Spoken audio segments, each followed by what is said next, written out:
This is PreCalc 11, Chapter 2.3. This time we're going to be looking at adding and subtracting radical expressions. And we simply do what we've always done. We group like terms. And it makes no difference whether we're grouping variables, radicals, or even constants. So here's an example. Simplify this expression. And we group like terms, so we start off with x squared, and here's another x squared. So x squared minus 2x squared. Now we group all the xy terms.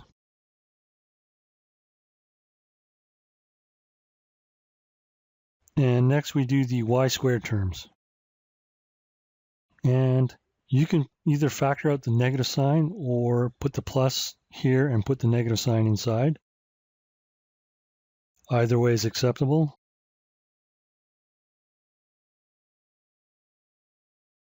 So 1x squared minus 2x squared is negative x squared. We have 1xy plus 3xy, so that's 4xy.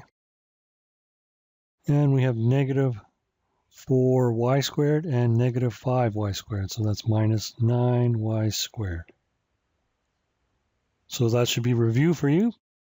Now we're going to do this with radicals. So we group. We have 5 root 7. That's not a root 7, that's a root 7. Plus 7 root 7. And we have minus 4 root 3. And we have plus 8 root 3. Now we simply add the coefficients in the front. 5 plus 7, that's 12 root 7. And we have negative 4 and 8. So that's plus 4 root 3. Okay, sometimes we're going to get something a little bit more difficult, and what we need to do is simplify the radicals first.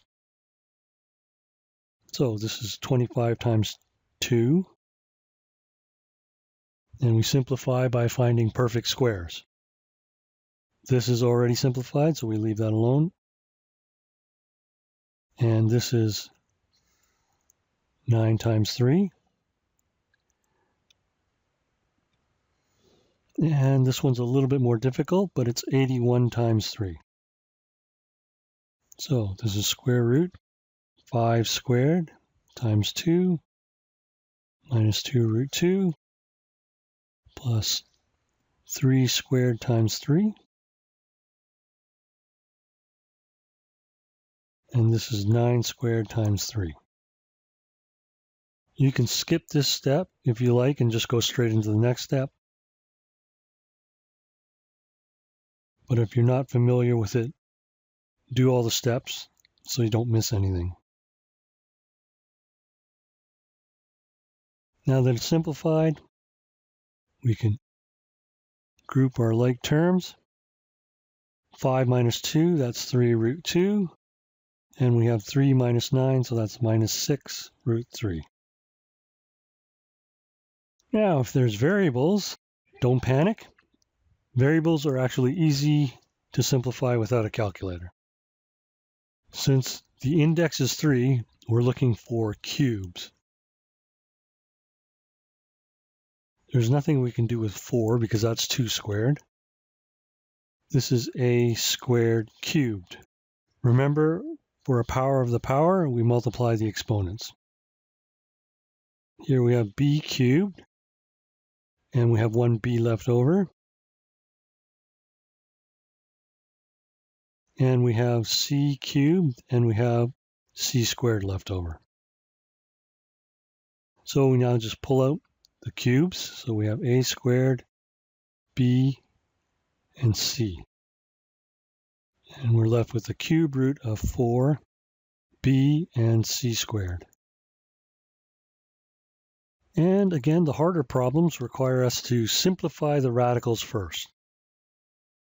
So this is 3 squared, so that's 3 root x. Nothing we can do here, that's already simplified. So we just copy that down to z. And again, nothing to simplify there. Here we can pull out a y. Now, this is 7 absolute value y square root 2z. 2 and the z are left over.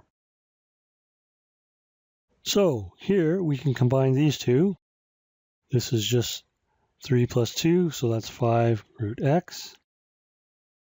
And we have plus 5y minus 7 absolute value of y times the square root of 2z. Okay, recall that the absolute value of y is needed when the index is even and the power of the variable is even. So we have even and even. There's an implied 2 here. And we had this identity before, the square root of x squared equals the absolute value of x. So if we have the mth root of x to the power of m, this should be an m, equals absolute value of x when m is even.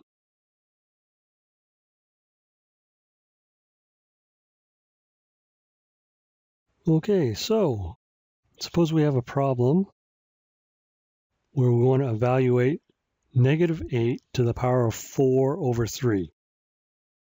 Doesn't matter if we take the power or the root first. Well, if you don't know something, just try it. So if we do negative 8 to the power of 4 and then take the cube root, this is the cube root of 4096, and that works out to be 16.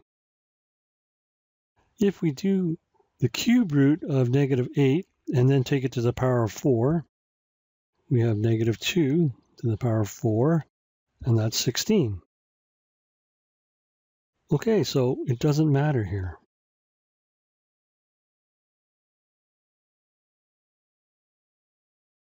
Let's try this problem. Negative 8 to the power of 3 over 4. Okay, let's do negative 8 to the power of 3 first, and then take the fourth root. So this is the fourth root of negative 512. Well, this is undefined because we can't take an even root of a negative number.